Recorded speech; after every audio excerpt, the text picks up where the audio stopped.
Well, my name is Arnette, and I'm either a climber with a blogging problem or a blogger with a climbing problem. But right now, due to this, I'm probably more of a climber with a blogging problem. In February, I was training to climb here to beautiful Nepal. It would have been I think my 13th time here, and to climb Dalagari, one of the 8,000 meter mountains. And I was in Colorado, and a big wind gust came along and knocked me off, and I ended up fracturing my right leg in 4 places. So I'm now the proud owner of a titanium rod in my leg, but going through the x-ray machines in Denver, San Francisco, and in Delhi, it didn't set them off, so I think I'm happy. Well, I'm going to talk very briefly about everything Everest. As you already heard in the introduction, I call myself a climber, a blogger, and also an Alzheimer's advocate, and I'll briefly touch on that at the end.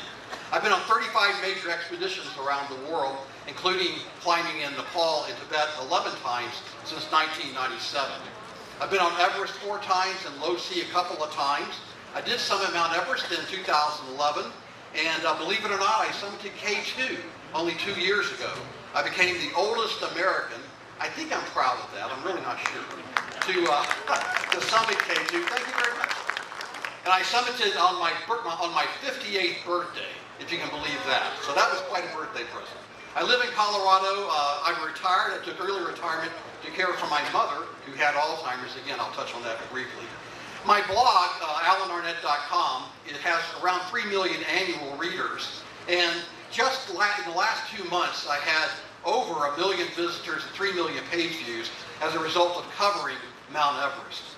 I started to cover Mount Everest after my first climb in 2002. And I really used my blog and my entire website to start off by just talking about climbing and to chronicle my own personal climbs. But after that, I began to have more followers. And one of the reasons that people started following me was that I was very clear and very transparent about my experiences. I didn't try to spin it. I wasn't trying to sell anything. I didn't ask for subscriptions. I simply told the truth. And over time, telling the truth has got me the numbers that I have today. Outside Magazine in the U.S. cited me as one of the world's most respected chroniclers of Mount Everest, and I have to believe it's because I do. I seek the truth, and I try to share it in a very clear and authoritative way. As I already mentioned, this year, 2017, broke my traffic record with close to 1 million visits from every country on the planet. When I looked at how many countries I had been visited from, I got 220 locations, which I'm confused because when I looked up how many countries there are in the world, there's only 170. So I'm not sure where those other 50 came from. So my blogging for Mount Everest comes from multiple sources. First off, my own experience of being there for 4 times and then again nearby and many other times. Also, I talk to climbers that are actually on the mountain during the expedition themselves. I'm able to cross-reference information. We all know that it seems like today everybody that climbs a mountain has a blog or at least Facebook or Twitter, and they're constantly putting out information. That has been one of the biggest problems that I've had to deal with over the last 15 years of covering Mount Everest. When I first started in 2002 with my own climbs, very few people did what I did, and that was to publish what was happening on an almost real-time basis. Today, rumors are spread very, very quickly. So when someone dies, you really have to double check and triple check before you report it. I always think about the families whenever I'm going to report any type of an injury or a problem on Everest. I also do a lot of insight and analysis. So it's not just reporting just raw, boring facts, but it's also giving an interpretation as to what's really happening on the mountain. So why do people climb Mount Everest? Well, first off, Nepal. I came here in 1997 to trek to Everest Base Camp. That was my first time in Nepal. I fell in love with this beautiful country and its beautiful people. And the love affair began then. Also, obviously Mount Everest is the world's highest mountain. The mystique of the Sherpa culture and the Sherpas, that's legendary throughout the world. And that's one of the major reasons that people do come to Nepal to trek or to climb.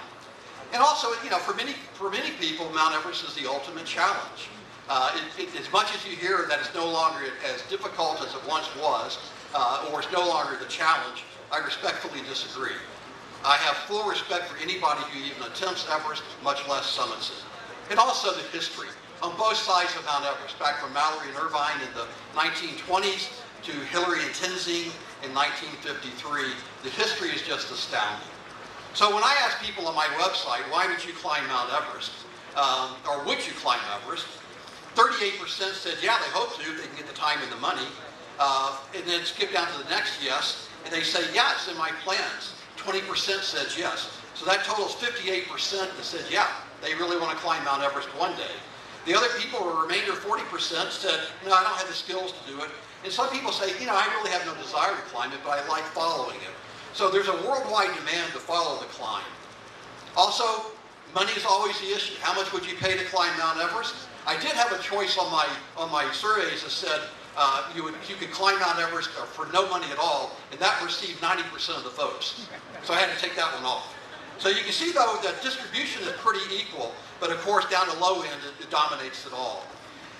Everest has really taken off, especially since Nepal opened up commercialization in the early 90s, when Adventure Consultants brought the first commercialized climb here in 1992, along with Mountain Madness the year after. But you can see it's gone from having a few tens of people to maybe a few hundred to over 600. This season that's just wrapping up today will be well over 600 people on both sides. I don't think it's going to break the record that was set in 2012, but it's going to be really close. Who are the people that climb it? Well, as you can see here, this was taken from 2016. The Nepalis, primarily Sherpas, dominate the people on Everest. Of the people that summited in 2016, 258 out of the 456 were from Nepal, and those are Sherpas.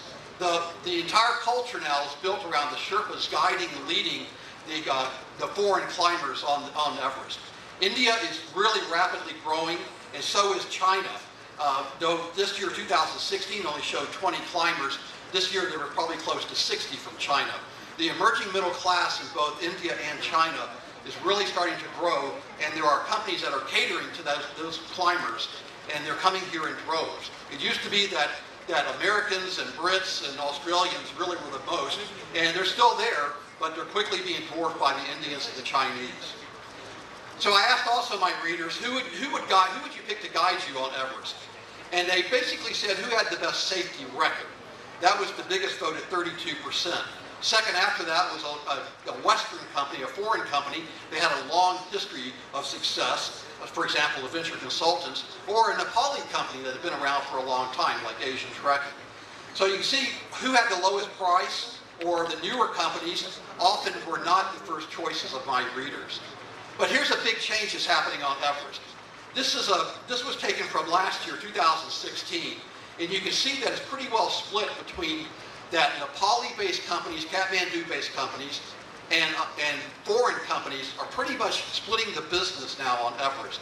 This is a dramatic change that's been going on for the last 5 years.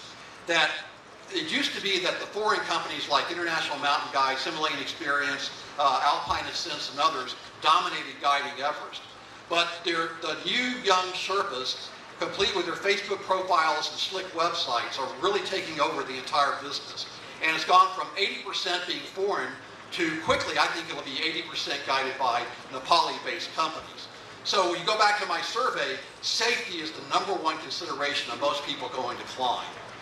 Deaths have continued to increase since the early 1950s. You can see the slope of this is up and to the right, which is the wrong way to go.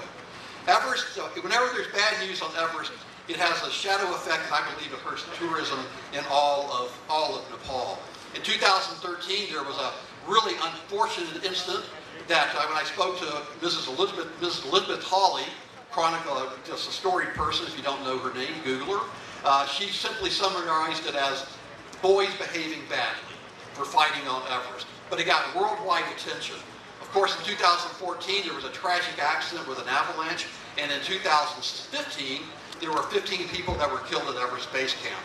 I was up on Everest in 2015 during the earthquake, and I can tell you that it was devastating to be there on Everest and to see the devastation at Everest Base Camp. But clearly, the devastation across all of Nepal was just horrific, with 9,000 people being killed. And it's incumbent upon all of us as really ambassadors of Nepal to help promote that Nepal is back in business. This year was a good year for tourism in the Khumbu, and I think that there's been a lot of progress made in repairing the trails and repairing the buildings and the tea houses. But you know, there are issues on Everest. There's inexperienced climbers coming from all sorts of countries, and there's unqualified guides. And again, this has a negative impact on all of Everest. Basically, anybody can climb Everest and anybody can guide Everest. The policies that were published back in 1992 are pretty much outdated, and they're ignored for the large part. So new policies are often announced, but they really never get implemented. And I can't emphasize this enough, especially to the distinguished dignitaries here from Nepal, ministers in the other parts, that these issues are real, and they're impacting the perception of Nepal across the world. This is a slide which shows the number of mentions about Nepal. This was after the earthquake. And you can see that, in general, Nepal does not get a lot of worldwide attention unless there's bad news. That's not the right way for it to happen. This is a beautiful country with beautiful people and beautiful mountains, beautiful culture in terms of all the way from temples down to going down to the southern part of the country. So there's a reason that Nepal should be listed more often in a positive way, but unfortunately, a lot of facts, a lot of myths are just repeated over and over again. I don't have time to go through all of these, but I'll just hit on a couple of points. And again, to my fellow bloggers out there, whenever you hear that Everest is a trash dump, do your homework. When you hear that everybody pays $65,000, do your homework. When you hear that everybody on Everest is unqualified and doesn't even know how to put on their crampons, do your homework. And also that Tibet is safer than Nepal, that's not true. If you look at the summit rates versus the number of people that died, on both sides are around 3.7%. So yes, every death is tragic, but is not a mountain filled with bodies. More myths that more climbers die in the Khumbu icefall. Actually, that's not true at all. And that Sherpas are forced to work. They're exploited. Another myth widely repeated by the press and by some blogs. Simply not true. And that Everest is a walk-up, and it's not really climbing. Ask our three Nepali women over here that have summited the 7 summits and ask them how their experience on Mount Everest was. I can tell you, I tried 3 times to summit Everest. I didn't make it. I refuse to call it a failure. I call them non-summits. But I did summit in 2011, and it's not a walk-up, I can promise you that. And there's also this myth that people are continuously climbing over dead bodies. Absolutely. If there was a death the previous day, chances are excellent that body is still on the mountain. But in walking around and seeing dead bodies in trash is simply not true. Well, here I am on the summit in 2011. I have a satellite telephone in my ear, and yes, I'm kind of guilty of what I talk to other people about. I was doing real-time blogging and also calling to my website, in effect leaving a voicemail that everybody could hear instantly a few minutes later. Well, that 9 years is significant because it took me 9 years to get to the summit of Mount Everest, as I already mentioned, in 2002, 3, 8, and then 2011. But in those 9 years, something very, very dramatic happened in my life that redefined my life. And that was that my mom, Arnette, she developed Alzheimer's disease.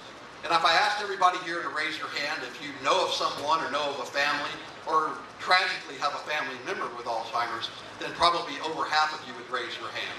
Thank you, sir. And when my mom died, I took early retirement from a 30-year career in high tech to take care of her. And it changed my entire perspective on life. And that's really how I got into this blogging scene. I decided to honor my mom by trying to increase visibility and to raise money for a cure. And so I had the crazy idea to try to climb the highest mountain on each one of the 7 continents, what my fellow climbers over here have also done. But I wanted to do it in only 1 year. And I was this 54-year-old man that had a career in high technology, really not a climber. And so I decided to set off and do this. And I was very fortunate to summit 7 of the 8 7 summits. So that's a test. So if you want to ask me why are there 8 7 summits and why didn't I summit all 8 of the 7 summits, and why do I keep saying 8 for 7, I'm glad to tell you later. If you're confused, there's a good reason for it. But that was a great campaign that was helped to raise awareness and raise a lot of money for Alzheimer's disease. Well, I'm going to wrap this up with a couple of pictures. This is climbing above the South Summit, going up towards the summit. This is the Cornish Traverse, and of course the Hillary Step. That was in a lot of the news this year, and you heard differing opinions about it. This is another thing about, I don't want to call it false news, I want to call it a difference of perspectives. This was the Hillary Step in 2011, and that's when it was very clear. And last year it was reported that the Hillary Step had collapsed as a result of the earthquake. And this year that was somewhat confirmed, but there's a lot of snow. Other people said no, not at all, that the Hillary Step looks just like this. There's a lot of snow on top of it. The real answer is no one knows for sure until we get a picture just like this. And that may be next year, it could be 10 years from now, it may be never. So to have an absolute conclusion on it should always have a question mark after it. So I'm going to wrap this up with a video. It's about 1 minute and 20 seconds long. And this is going to the summit of Mount Everest. This was taken by a friend of mine in 2011. Actually, the guy walking, this is Carmen, and he's the first guy from the Dominican Republic to summit. And you're going to see me on the summit holding my satellite phone, and you're going to hear the call that I made from the summit of Mount Everest in 2011.